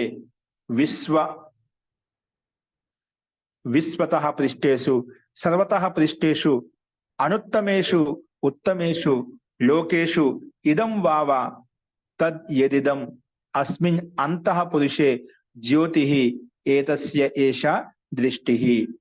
చూడండి, ఇదే మంత్రం ఇంకా చాందోగ్యోపనిషత్తు యొక్క మంత్రం ద్వారా స్పష్టం చేస్తున్నామట. ఆ పరమాత్మ యొక్క జ్యోతి ఏ విధంగా ఉంది, ఎంత విశాలంగా ఉందని దాన్ని ఇక్కడ ఏం చెప్తున్నా అంటే అగ్ర అంటే తర్వాత కూడా ప్రదర్శిస్తున్నాడు. అథ యద్ అతః పదో, ఇక్కడి నుంచి తర్వాత పదో దివో పరహ అంటే ద్విలోకంతో కూడా పదే అన్నమాట. అతః దివో పరహ అంటే ద్విలోకంతో కూడా పదే అంటే అత్యంత విశాలంగా ఉన్నాడు అనమాట. అంటే ద్విలోకంతో పదంగా జ్యోతి దీప్యతి అంటే జ్యోతి ప్రకాశం అయితే ప్రకాశిస్తుందో అలాగే విశ్వతః ఆ సంపూర్ణ విశ్వంలో ఏ విధంగా ప్రకాశిస్తుందో పృష్ఠేషు అంటే మొత్తం పరమాత్మ నలువైపులా మనకు అంతా అంతర్ముఖంగా కూడా ఏ విధంగా పరమాత్మ యొక్క వాసం వ్యాపించి ఉందో అందుకే ఆ విశ్వతః పృష్ఠ విశ్వని సంపూర్ణ ఆ అంతర్భాగంలో కూడా ఆ పరమాత్మ యొక్క వాసమే వ్యాపించి ఉంది. సర్వతః పృష్ఠేషు అంటే అలాగే అన్ని చోట్ల ఇప్పుడు అంటే లోపల బయట అన్ని అనమాట. పృష్ఠేశ్వర అని చెప్పి శబ్దంలో పృష్ఠభాగం వెనక తీసుకున్న పృష్ఠభాగం ముందు భాగం అంటే వెనక ముందు అంతటా నాలుగు వైపులా ఆ పైన కింద అంతటా కూడా పృష్ఠేషు విశ్వతః పృష్ఠేషు సర్వతః పృష్ఠ నాలుగు వైపులా అన్ని వైపులా పృష్ఠేషు అనుత్తమేషు ఉత్తమేషు అంటే అనుత్తమేషు ఉత్తమేషు లోకేషు ఏవైతే లోకాంతాలు ఉన్నాయో ఉత్తమ లోకాలు అనుత్తమ లోకాలు అంటే ఇప్పుడు కొంచెం అనేక లోకాలు మనం చేసుకుంటాం అంట చూస్తూ ఉన్నాం. అంటే అలాగ లోకాలని చెప్పి జీవుల యొక్క కర్మని బట్టి భిన్నమైన లోకాలు ఉంటాయన్నమాట. అంటే ఉత్తమంగా ఒక సృష్టి కూడా అనేక లోకాలతో యుక్తమై ఉన్నాడు. అనేక ఇప్పుడు మనం ఒక గ్రహం ఒక్కొక్క లోకంతో పోల్చుకుని చెప్పుకుంటామట. అలాగా ఆకాశంలో అలాంటివి చాలా ఉన్నాయి. అలాగే మన సౌరమండలు చాలా ఉన్నాయన్నమాట. అలాగా ఉత్తమేషు అనుత్తమేషు లోకేషు అనేక లోకాంతరాల్లో అక్కడ అన్ని చోట్ల అన్ని వైపులా నాలుగు వైపులా ఏవైతే ఉన్నాయో అక్కడ ఏదైతే మనకు వావ తదిదం అస్మిన్ అంతః వీటన్నిటిలో కూడా తద్ యదిదం అస్మిన్ అంతః పురుషే జ్యోతి వీటన్నిటిలో కూడా ఉత్తమ లోకాల్లో అనుత్తమ లోకాల్లో సంపూర్ణంగా అన్ని వైపులా నాలుగు వైపులా అంతా వ్యాపించి ఉన్నట్టు ఆ పరమాత్మ యొక్క జ్యోతిస్వరూపం ఏదైతే ఉందో ప్రకాశిస్తుందో అక్కడ ఇంట్లో కూడా అలాగే తద్ యదిదం అస్మిన్ అంతః అంటే బయట లోపల అంతటా కూడా అన్నమాట. కేవలం ఇక్కడ మన బ్రహ్మాండంలో బయట మన స్థూలంగా కనిపిస్తుంది, సూక్ష్మం కూడా పరమాత్మ వ్యాపించినాడు. స్థూలంగా పిండంలో ఉన్నాడు, సూక్ష్మంగా అంతర్ముఖంగా పిండంలో కూడా హృదయాకాశంలో వ్యాపించినాడు. అలాగా ఏదైతే ఉత్తమ లోకాలు అనుత్తమ లోకాల్లో లోకాంతరాల్లో మొత్తం బ్రహ్మాండం అంతా విశ్వం అంతా కూడా మనకు కనిపించే గ్రహ నక్షత్రాల్లో అంతటా కూడా ఎక్కడైతే మనకు ఆ పరమాత్మ యొక్క సృష్టి విశ్వం కనిపిస్తుందో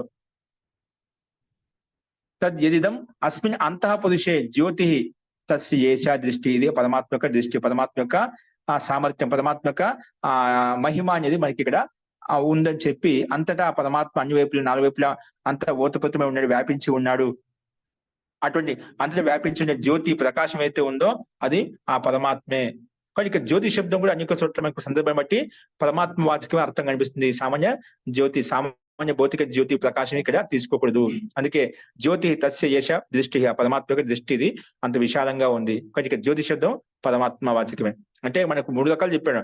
అంటే ఈ బ్రహ్మాండంలో పిండంలోను అలాగే ప్రకృతిలోను, ఈ బ్రహ్మాండం అంటే ప్రకృతి కదా, ఈ ప్రకృతిలోను అంతటా కూడా జీవుల్లోనూ ఆ జీవుని కంటే కూడా అత్యంత మహాంతమైనటువంటి వాడని చెప్పుకున్నాడు. ఒకే ఒక సందర్భాన్ని ఒక మంత్రాన్ని అనేక రకాలు చెప్పుకోవచ్చు. తావనస్య మహిమ తతో జ్యాయాశ్చ పురుష. ఒకవేళ మనిషి యొక్క ఋషి యొక్క సామర్థ్యం కొంచెం అత్యంత విశాలం అనుకున్న ఆ విశాలం కంటే కూడా ఆ పరమాత్మ యొక్క శక్తి సామర్థ్యం అనంతంగా ఉంటున్నామట, అత్యంత విశాలంగా ఉంటున్నామట. అలాగే జీవంతో పోల్చుకున్న, ప్రకృతితో పోల్చుకున్న, బ్రహ్మాండంతో పోల్చుకున్న ఆ పరమాత్మే అత్యంత శ్రేష్టమైనటువంటి వాడు, అత్యంత మహిమాన్వితుడు అని చెప్పి మనకు ఈ మంత్రాలు చెప్తున్నాయి. అందుకే దీన్ని బట్టి ఏం చెప్తాను, చాలా మంది ఏమనుకుంటారంటే, చూడండి అంతా పరమాత్మ, ప్రకృతిలోను జీవాత్మలోను అంతా పరమాత్మ అయినప్పుడు పరమాత్మని చెప్పొచ్చు కదా, ఇప్పుడు అద్వైత సిద్ధాంతం మనకు స్పష్టంగా సిద్ధిస్తుంది కదా, ఆ మాట చెప్పుకుంటున్నారు. అంటే ఇక్కడ మనకు ఆధ్యాత్మిక ప్రకారం చెప్పుకుంటున్నామట. ఆధ్యాత్మిక ప్రకారం చెప్పిన ఎవరికి మహిమ గురించి చెప్పుకున్నాం అంటే అంత పరమాత్మని చెప్పుకుంటాం. అంటే దాని యొక్క ఉత్కృష్టత చెప్పాలి, దాని యొక్క ఔన్నత్యం చెప్పాలి అన్నప్పుడు దాని గురించి మనం ఎక్కువ చెప్తాడ. ఇప్పుడు మనకి జీవాత్మ ప్రకారం చెప్పుకోలేదు కదా, ప్రకృతి ప్రకారం చెప్పుకోలేదు అన్నమాట. ఇప్పుడు మనకు ఉదాహరణకి మనం చెప్పుకుంటాం, ఇక్కడ ప్రసంగం నడుస్తున్నాం అంటే మనకేదో గృహస్థులకు ఉపదేశిస్తున్నాము, ఏదో బ్రహ్మచారులకు ఉపదేశిస్తున్నాము. సందర్భాన్ని బట్టి అక్కడ ఎవరు ప్రధానంగా ఉంటే లక్ష్యంగా ఉంటే మేము బ్రహ్మచర్య ఉద్దేశించి ఒక విషయాలు చెప్తామంట. అది ఇక్కడ ఏంది, ఆ గ్రేస్ల గురించి ఏం మాట్లాడలేదు, గ్రేస్ గురించి ఏం చెప్పలేదు అంటే గ్రేస్ల గురించి లేదని అక్కడ. ఇక్కడ వానప్రస్థులు ఉన్నారు, వానప్రస్థులు గురించి ఏం చెప్పలేదు అంటే వానప్రస్థుల గురించి అక్కడ దాని గురించి ఏ సత్తా లేదని చెప్పా. అలా ఏం కాదు కదా, ప్రకరణం బ్రహ్మచారిని లక్ష్యం పెట్టుకొని చెప్పాం, వారికి సంబంధించిన విషయాలు వాళ్ళకి చెప్తామంట. అంటే వారికి ప్రాధాన్యత ఇచ్చి మాట్లాడతాం. వాళ్ళ గృహస్థులకు గురించి మాట్లాడేటప్పుడు అక్కడ వానప్రస్థుల గురించి మాట్లాడాం. అక్కడ ప్రకరణం అంటే ఇప్పుడు గృహస్థులు అంటే గృహస్థుల గురించి మాట్లాడతాం, అలాగే వానప్రస్థుల గురించి మాట్లాడేటప్పుడు వానప్రస్థుల గురించి మాట్లాడతాం, అప్పుడు గృహస్థుల గురించి మాట్లాడాం. అలాగా ఒక ప్రకరణం చెప్పి దానికి ప్రాధాన్యత ఇచ్చి మాట్లాడతాం. అక్కడ ఈ వానప్రస్థులు అంతా బాగా తపస్సు చేస్తుంటారు, అంత వాళ్ళు మించిన వాళ్ళు లేదు అంటే అంటే గృహస్థులు వాళ్ళు మించి లేదా, ఎవరి సత్తా వాదుకుంటుంది, ఎవరికి సామర్థ్యం వాదుకుంటుంది. కానీ ప్రకరణాన్ని బట్టి దేశకాల పరిస్థితిని బట్టి అక్కడ ప్రకరణాన్ని బట్టి మనం దానికి ప్రాధాన్యత ఇస్తాం. అంతటా ఆ పరమాత్మ అంటే జీవాత్మకు సత్తా లేదు, ప్రకృతికి సత్తా లేదని కాదు తాత్పర్యం. ప్రకరణాన్ని బట్టి ఆ బ్రహ్మ యొక్క వర్ణన చేసుకున్న బ్రహ్మ యొక్క ఉత్కృష్టతను చెప్పడానికి అలా చెప్తామన్నమాట మనం. అది శైలి. ఓకేనా? సో ఈ రకంగా మనకు ఆ పరమాత్మ యొక్క మహిమ గురించి మనం విస్తృతంగా చెప్పబడింది అన్నమాట. అందుకే ఈ వచనాలు చాందోగ్య ఉపనిషత్తు వచనాల్లో అస్మిన్ వచనే జ్యోతి శబ్దో బ్రహ్మాభిదాయక యతో హి పూర్వ ప్రకృతి వచనే పురుషస్య పాదాభిధానం కృతం తత్ర స త్రిపాద రూపో అమృతో దివ్యం అభిహిత స ఏవ అత్ర నిర్దిష్టో అత్ర ఉత్తరవచనే పదో దివో జ్యోతి ఇది కథనేన జ్యోతి రూపేణ అనుద్యతే. అదే విషయం ఇంకా వర్ణించబడింది అన్నమాట. అంటే ఇక్కడ ఈ వచనంలో మన చాందోగ్యోపనిషత్తు వచనంలో అస్మిన్ వచనే జ్యోతి శబ్ద బ్రహ్మాభిదాయకం చెప్పుకున్నాం. జ్యోతి శబ్దం బ్రహ్మ యొక్క వాచకం, పరమాత్మ యొక్క వాచకం చెప్పుకున్నాం. ఎందుకు? యతో హి పూర్వ ప్రకృతి వచనే, పూర్వ ప్రకృతి అంటే ప్రకరణంలో పురుషస్య పాదాభిధం పైన చెప్పుకున్నా కదా, పాదో అస్య సర్వాభూతాని త్రిపాదస్య అమృతం దివ్య అని చెప్పి అక్కడ మనకు ఒక పాద రూపంలో చెప్పుకున్నామట. ఈ బ్రహ్మాండం అంతా 3 పాదాల పరమాత్మ ఆ అమృతమయంతో వ్యాపించి ఉందని చెప్పుకున్నామట. అమృతంతో ఓతప్రోతమై ఉందని చెప్పుకున్నాం.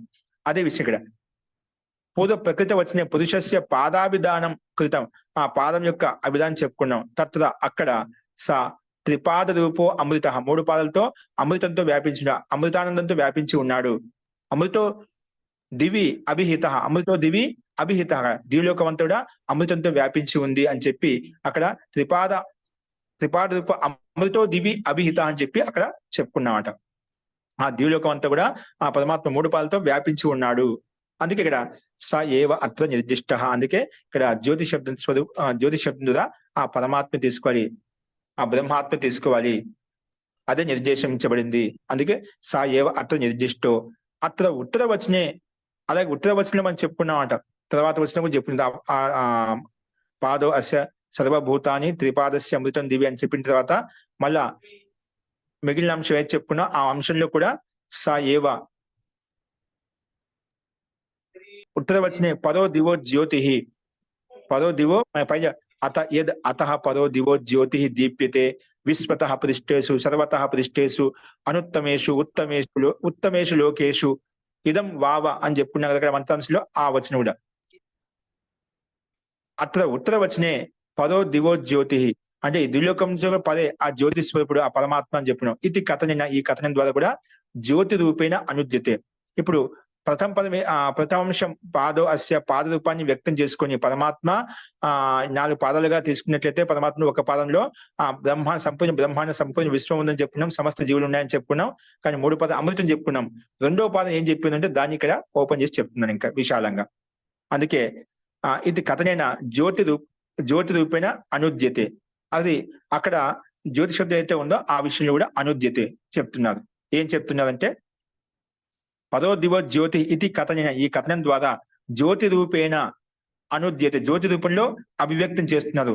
అది విశేషంగా వర్ణిస్తున్నారు. ఏంటంటే సా ఏవ జ్యోతి రూపో అమృత, ఆ జ్యోతి రూపు పరమేశ్వరుడే అమృత స్వరూపుడు, అమృతానందమయుడు, అంటే అత్యంత ఆనందం కలిగిన వాడు అన్నమాట.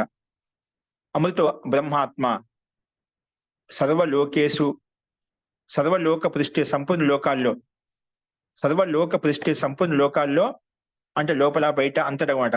సర్వలోక పృష్ఠేషు సర్వలోకానాం బాహ్యేషు, ఇక్కడ పృష్ఠేషు అంటే లోపల తీసుకోవచ్చు, లోపల వైపు అని చెప్పి. సర్వలోక పృష్ఠే సంపూర్ణ లోకాల్లో అంతర్వైపున, సర్వలోకానాం బాహ్యేషు సంపూర్ణ లోకానికి బాహ్యంగా కూడా, బయట కూడా. ప్రదేశేషు అలాగే సంపూర్ణ ప్రదేశాల్లో కూడా, అలాగే ఊర్ధ్వ అధర, ఊర్ధ్వ భాగంలో, పై భాగంలో, అధర కింది భాగంలో కూడా, సమస్త లోకాంతర్గతేషు సమస్త లోకాంతరాలు అంతర్గతంగా మనకు కనిపించేది, పైన కింద లోపల బయట అంటాం కదా, ఆ రకంగా మనకి అదే విషయం చెప్పామట. ఆ జ్యోతి పరమాత్మ ఎక్కడ ఉందంటే బ్రహ్మాత్మ సర్వలోక పృష్ఠేషు సర్వలోకానం బాహ్యేషు ప్రదేశేషు ఊర్ధ్వ అధర సమస్త లోకాంతర్గతేషు సమస్త లోకాంతరాల్లో, ప్రదేశేషు సమస్త లోకాంతర ప్రదేశాల్లో కూడా, ప్రదేశేష అభివర్తతే అక్కడ విద్యమానంగా ఉన్నాడు, విరాజమానంగా ఉన్నాడు అని చెప్పి మనకు ఈ అంశం కూడా స్పష్టంగా చెప్తుంది. చూడు, అంతటా ఆ పరమాత్మ వ్యాపించి ఉన్నాడు అంటే ఇక్కడ తాత్పర్యం ఆ పరమాత్మకు ఔత్కృష్టం చెప్తున్నామట. అంటే జీవాత్మ గురించి ప్రకృతి గురించి ఇక్కడ లేదని చెప్పి అర్థం చేసుకోవచ్చు. అంటే మొత్తం పరమాత్మ చెప్పి అర్థం చేసుకోకూడదు. సందర్భం ప్రకరణం ఆధ్యాత్మిక ప్రకరణంలో ఆ పరమాత్మ యొక్క వైభవం చెప్పుకుంటున్నాం కాబట్టి ఈ రకంగా చెప్పబడింది అన్నమాట. అందుకే ఆ పరమాత్మ సంపూర్ణ లోకాల్లో, సంపూర్ణ లోపల కూడా, బయట కూడా, అన్ని ప్రదేశాల్లో కూడా, ఊర్ధ్వ భాగంలో, అధో భాగంలో, సమస్త లోకాంతరాల్లో అన్ని ప్రదేశాల్లో విరాజమానగా ఉన్నాడు. ప్రదేశేషు చ అభివర్తతే అని చెప్పుకున్నాం. తస్య దృష్టాంతో యథా అస్మిన్ పురుషే, తస్య అటువంటి పురుషుని యొక్క దృష్టాంతం అస్మిన్ పురుషే ఈ పురుషునిలో కూడా చెప్పుకుంటామట.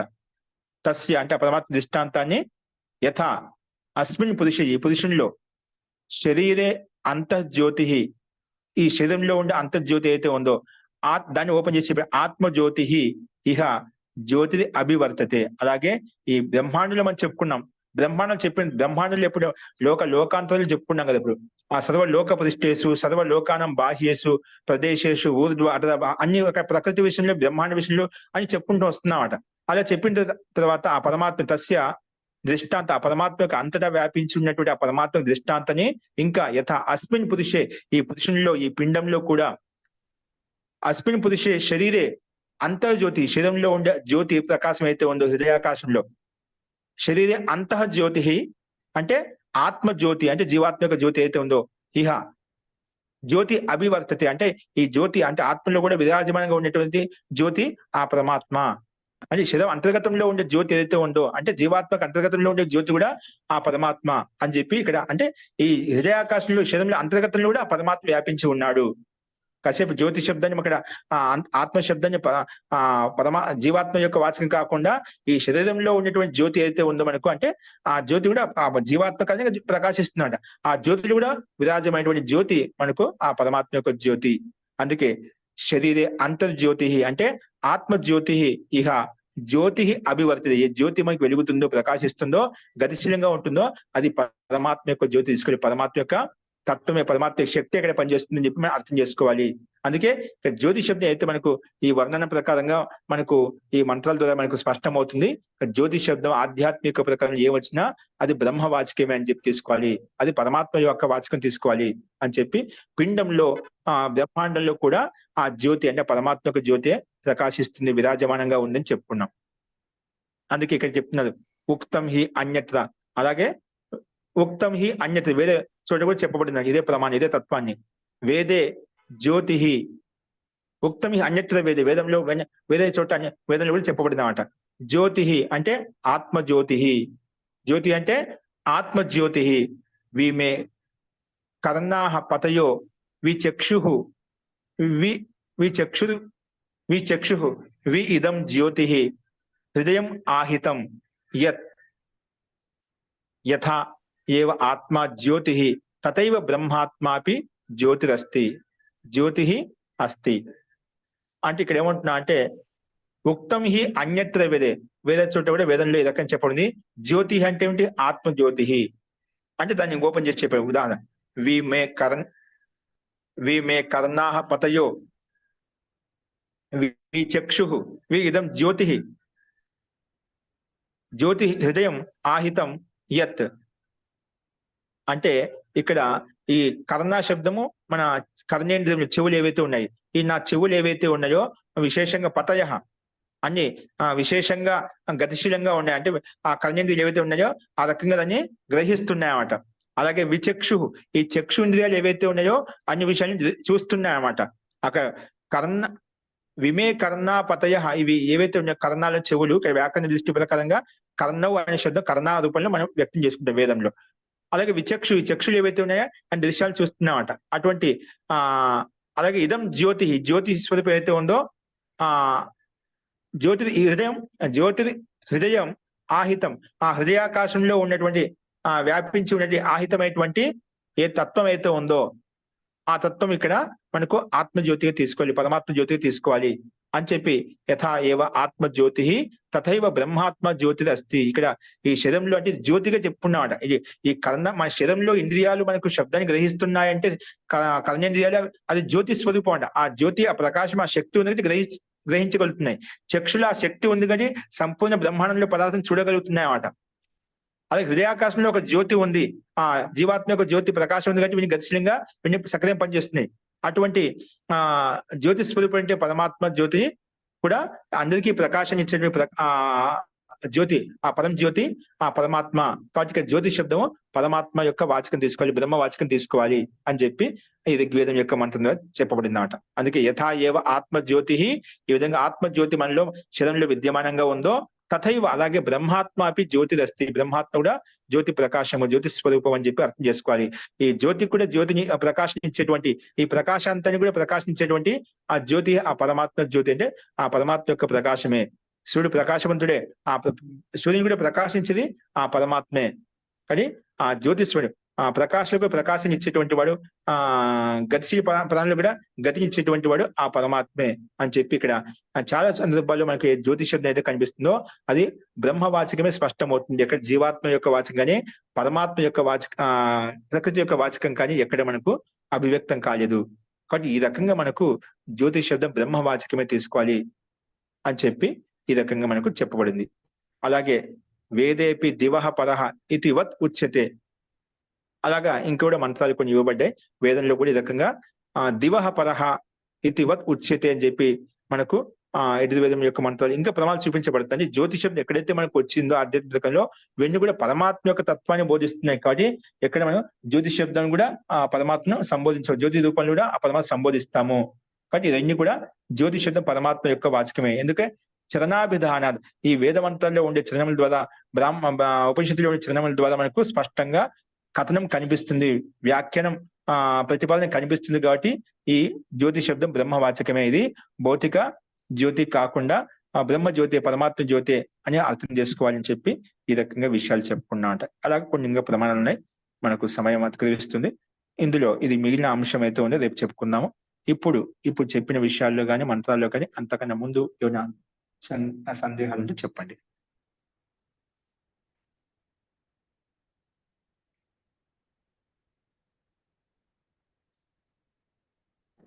మహోదయ, ఇక్కడ పాద చతుష్టయం అంటే ఏంటి? ఇక్కడ ఆ బ్రహ్మని తత్వం చెప్పడానికి ఎక్కడైతే వేద మంత్రం ఏది తీసుకున్నామో అక్కడ ఆ బ్రహ్మని ఒక 4 రూపాయలు తీసుకుని 4 పాదాలు తీసుకుంటే అందులో ఒక పాదం, ఇక చరణాభిధాన చరణం అంటే పాదం ఒక భాగం. శ్లోకాలు 4 పాదాలు, 4 చరణం అని చెప్తాం. చరణమన్య, పాదమన్య, భాగమన్య ఒకటే అనమాట. 4 భాగాలు చేశాము. అందులో ఒక భాగం ఆ పరమాత్మను 4 భాగాలు చేస్తే ఆ సంపూర్ణ బ్రహ్మను ఆ 4 ఒక భాగం మాత్రమే బ్రహ్మాండ విశ్వం ఈ సమస్త జీవులు మొత్తం అంతా ఉన్నాడు. మిగిలిన 3 భాగాలు ఆ పరమాత్మతో అమృతంతో ఓతప్రోతమై ఉంది, ఆనందంతో ఓతప్రోతమై ఉంది.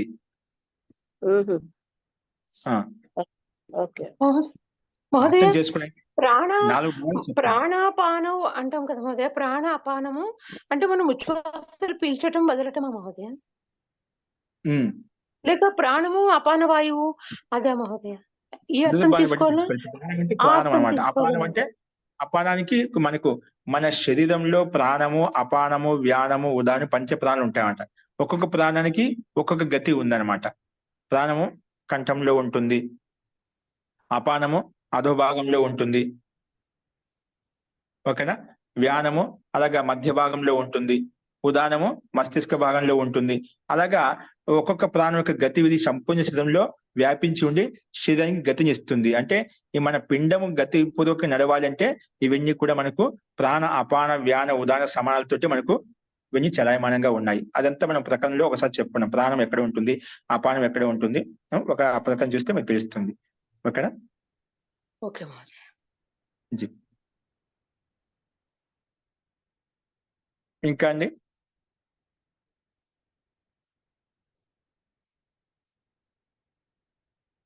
ఓకే. మనకి ఇక్కడ ఇవన్నీ కూడా మనకు ఊరికే పరమాత్మ యొక్క స్వరూపాలు ఎన్ని రకాలుగా మనకు శాస్త్రంలో సంబోధించబడ్డాయి, ఎన్ని రకాలుగా మనం లౌకిక వ్యవహారంలో మనం చూస్తున్నాం. ఇవన్నీ కూడా మనకు పదాలు ఏవైతే ఉన్నాయో లౌకిక సత్తాలు మనం చూస్తుంటామని చెప్పుకున్నామట. కానీ ముందుగా ఆ పరమాత్మ యొక్క అస్తిత్వాన్ని మనం వ్యక్తం చేసుకుంటున్నాం, దీన్ని చెప్పుకుంటున్నామట. ఇలాగ మనకు పరమాత్మ యొక్క స్వరూపం నిర్ధారించబడిన తర్వాత ఆ పరమాత్మను ఎలా పొందగలుగుతాం? ఎందుకంటే మనకు అస్తిత్వమే మనకు పరమాత్మ యొక్క అస్తిత్వం మనకు ఎంతవరకు దృఢంగా బలంగా మనకు మన మనసులో అంకితం కాదో అంతవరకు మనం ఆ పరమాత్మ తత్వాన్ని తెలుసుకోలేమండి. అంటే మనకు విశ్వాసం ముందు ఒక సత్తా ఉందని తెలియాలి. అందుకే ముందు ఇక్కడ ప్రామాణికంగా దృఢంగా మనకు ఆ పరమాత్మ తత్వాన్ని బోధించబడుతున్నాయి. ఆ పరమాత్మను స్థాపించుకుంటున్నాం ఇక్కడ వితర్కపూర్వకంగా. పరమాత్మ సత్తను, పరమాత్మ యొక్క వైభవాన్ని, పరమాత్మ యొక్క శక్తి సామర్థ్యాన్ని మనం వర్ణించుకుంటున్నాం. ఎక్కడ ఉంది, ఏ విధంగా ఉంది, ఎన్ని రకాలుగా ఉంది, ఎక్కడెక్కడ ఉంది, ఏ ప్రదేశంలో ఉంది, లోకాంతరం మొత్తం చెప్పుకుంటున్నామట. అంటే ఆ పరమాత్మ యొక్క గతి విధంగా అంతటా ఓతభూతం ఉందనే విషయాన్ని మనం చెప్పుకుంటున్నాం. దీప ప్రజ్వలనం చేసేటప్పుడు కూడా అలాగే చెప్తారు కదా మహోదయ, దీపం జ్యోతి పరం బ్రహ్మ దీపం సర్వతమోపహం అని. సందర్భానికి ఆ బ్రహ్మవాచక కాబట్టి విని అలాగా అనేక చోట్ల మనం బ్రహ్మాత్మ ప్రకారం ఎప్పుడు చెప్పినో లక్ష్యం పెట్టుకొని అక్కడ దీపం బ్రహ్మ, దీపం జ్యోతి అని చెప్పి మనకు పరం బ్రహ్మ అని చెప్పి ఇవన్నీ కూడా పరమాత్మ యొక్క వాచకాలే. అలాగా చాలా సందర్భాలు ఉన్నాయి. అందుకే ఉపలక్షణ కొన్ని మాత్రం చెప్పుకున్నాయి, అట్లాంటి సందర్భాలు చాలా ఉన్నాయి. అంటే మనకు ఏ రకంగా పరమాత్మ స్థుతించవచ్చు, ఏ రూపంలో చూపించవచ్చు అంటే ఇవన్నీ కూడా పరమాత్మ యొక్క వాచకాలే. అక్కడ మన ఆ దృష్టికోణంతో కేవలం జ్యోతి భౌతిక ప్రాణం అలా తీసుకోకుండా, ఆ భౌతిక ఆకాశం తీసుకోకుండా ఇక్కడ మనకు ఆ పరమాత్మ యొక్క గుణాలు కూడా మనకు ఆ రకంగా ఇప్పుడు మనం చెప్పిన మంత్రాలు ఏవైతే ఉన్నాయో వాటిని ఒకసారి మనం చూసినట్లయితే ఇవన్నీ కూడా ఆ బ్రహ్మలోనే ఘటితం అవుతాయి అన్నమాట. అలాగే మీరు చెప్పినట్టు జ్యోతి అని అక్కడ ఆ సమయం అగ్ని అన్నప్పుడు అగ్ని స్వరూపుడు అంటాం, జ్యోతి స్వరూపుడు అంటాం. అలాగే ఇవన్నీ మనకు సందర్భాన్ని బట్టి మనం ఆ పదానికి, ఆ శబ్దానికి ప్రాధాన్యత ఇస్తూ, ఆ ప్రకారానికి ప్రాధాన్యత ఇస్తూ ఆ అర్థం తీసుకోవాలి సందర్భానుగుణంగా. అందుకే మనకు మీమాంస దర్శనంలో ఇవన్నీ కూడా ఆ వాక్యార్థ బోధని బాగా వ్యక్తం చేస్తాను. పూర్వ మీమాంస ఏదైతే ఉంది, తర్వాత మనం చెప్పుకుంటాం అది కూడా పూర్వ మీమాంస కూడా. దాంట్లో అందుకే ఒక వేదార్థ వాక్యం ఎలా చెప్పుకోవాలి, ఏ రకం తీసుకోవాలి, ప్రకరణని బట్టి, ఆ లింగాన్ని బట్టి, సందర్భాన్ని బట్టి, అలాగా శృతి లింగ వాక్య ప్రమాణం అని చెప్పి మనకు 6 తత్వాలు ఉన్నాయన్నమాట. అలాగా మనం ఏ రకం ఎప్పుడు ఏ సందర్భంలో ఏ రకంగా దాని ధర్మం యొక్క లక్షణాలు తీసుకోవాలనేది మనకు ఆ వాక్యార్థ బోధన అనేది మనకు స్పష్టంగా వ్యక్తం చేస్తున్నాడు పూర్వ మీమాంస కూడా. అందుకే ఇక్కడ మనకి ప్రకరణానుగుణంగా ఇవన్నీ కూడా పరమాత్మ యొక్క వాచకాలే, పరమాత్మ యొక్క స్థితిని వర్ణిస్తున్నాయి, పరమాత్మ తత్వాన్ని వర్ణిస్తున్నాయి. కాబట్టి ఇవన్నీ కూడా బ్రహ్మ వాచకాలు అని చెప్పి మనకు స్పష్టంగా ఈ మంత్రాంశంలో స్పష్టమవుతుంది. ఇంకా నీకు స్పష్టం అవుతుంది అనుకుంటున్నాను. చాలా మందికి ఏం చెప్తున్నా మంత్రాలు సరళంగానే ఉన్నాయి, భాష్యం సరళంగానే ఉంది.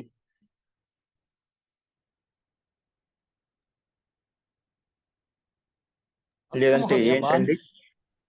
స్పష్టమవుతుంది మహోదయ. సరళంగానే ఉందండి, భాష సరళంగానే ఉంది కదా.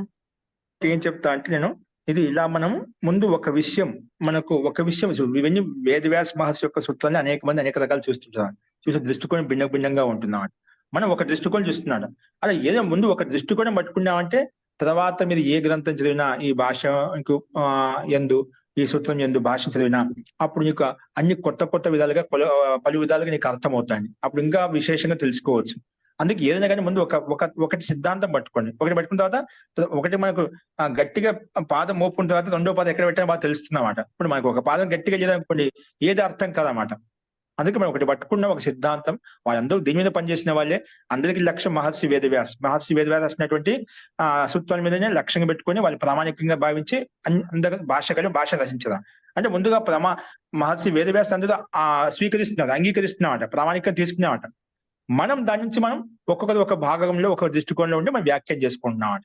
ఇప్పుడు మనకు నాలుగు వర్ణాలు అయితే, 4 ఆశ్రమాలు అయితే దాంట్లో సందర్భాన్ని బట్టి ఒక్కొక్క వర్ణాన్ని గురించి మనం గొప్పగా చెప్పుకుంటున్నాం. అంటే మిగిలిన వర్ణాలకు, మిగిలిన ఆశ్రమ ధర్మాలకు మనకు దానికి ఔన్నత్యం లేదని కాదు. ఇక్కడ ఒక్కొక్కరు ఒక రకంగా, ఒక బ్రహ్మణ తత్వాన్ని ప్రధానంగా తీసుకొని, కొందరు ప్రకృతి తత్వాన్ని ప్రధానంగా తీసుకొని, జీవాత్మ తత్వాన్ని ప్రధానంగా తీసుకొని, ఒకసారి 3ని ప్రధానంగా తీసుకొని, ఒకసారి 2 ప్రధానంగా తీసుకొని, అలా సందర్భాన్ని బట్టి ఎప్పుడు ఎక్కడ దేనికి ప్రాధాన్యత ఇవ్వాలో ఆ రకంగా వ్యాఖ్యానం చేస్తామట. అందుకే ఇక్కడ ఏదైతే మనకు వ్యాఖ్యానం ఉందో అది దాన్ని యథార్థంగా ముందు దీన్ని ఒకటి అర్థం చేసుకునే ప్రయత్నం చేస్తే మిగతావి మీకు బాగా సరళంగా సహజంగా అర్థమవుతాయి. ఎవరు ఏ విషయం ఎలా మాట్లాడదు, ఏ విధంగా చెప్పాడు, ఇది కరెక్ట్, ఏది ఉచితం, ఏది అనుచితం అని అలా మీ వివేకం పనిచేస్తున్నమాట. ఇవన్నీ అంత తెలిసిన తర్వాత అంతతో గత్వ ఇవన్నీ ఏం చేసినా అందరికీ లక్ష్యం ఒకటే, ఆ బ్రహ్మతత్వాన్ని పొందడం, పరమాత్మ తత్వాన్ని పొందడం అని చెప్పి దానికోసం ప్రయత్నం చేస్తాం. యథార్థంగా తెలిసినప్పుడు, యథార్థ జ్యోతి, యథార్థ ప్రకాశం మనం కలిగినప్పుడు వీటి కోసం మనం ప్రయత్నం చేస్తాము. కాబట్టి మనం ముందు ఈ తత్వాన్ని తెలుసుకోవడం కోసం బాగా ప్రయత్నం చేయాలి. ఇవన్నీ కూడా తర్వాత మెల్లమెల్లగా ఇంకా బాగా అర్థమవుతాను. అది ప్రకరణం గుర్తు పెట్టుకుంటుండే మనకి ఏం చెప్పుకున్నాం, ఎలా చెప్పుకున్నాం, ఎవరు ఏ విషయంలో ఏ సందర్భం ఎలా చెప్పబడింది అది గుర్తు పెట్టుకుంటే మనకు అన్ని విషయాలు స్పష్టమవుతాయి అన్నమాట. అస్తు. ఈ విధంగా ఇక్కడ మనకి పాదోస్య విశ్వభూతాని త్రిపాదస్యావతం త్రిపాదోద్భవోదయ పురుషః పునః అదే వ్యత్యాసంగా చెప్పాడు మహోదయ. ఇక్కడ ఆ వాక్యాలే ఇక్కడ వ్యత్యాసంగా చెప్పబడ్డాయి అంటారా? అర్థం ఒకటి. అది ఓకే, అదే మా మంత్ర యథార్థం ఒక భాగం తీసుకొని చెప్పాను. అదే అండి, అదే తాత్పర్యం చెప్పింది మంత్రమే. ఓకేనా? వ్యత్యాసం కదా, అదే అర్థం, ఒకే అర్థమే. అక్కడ పరమాత్మక ఔన్నత్యం ఎంత శ్రేష్టం, ఒక పాదం లేదంటే 3 పాదం ఎంత పరమాత్మక మహిమ ఉందో అని చెప్పి దాని గొప్పదనం అని చెప్పుకుంటున్నామట. అదే మంత్రం యొక్క అంశం అండి, వ్యత్యాసం కాదు, ఉన్న యథార్థమైన భాగమే చెప్పబడింది, అర్థం చెప్పబడింది అన్నమాట. ఓకే అండి, మిగిలిన అంశాన్ని మనం రేపు చూద్దాము. శాంతి పాఠ.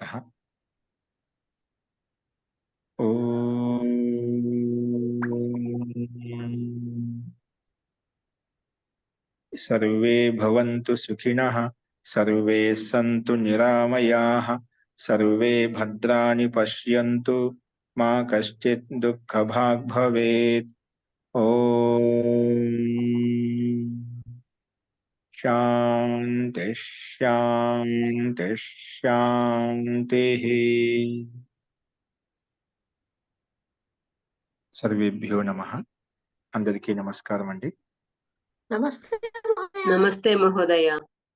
నమస్తే.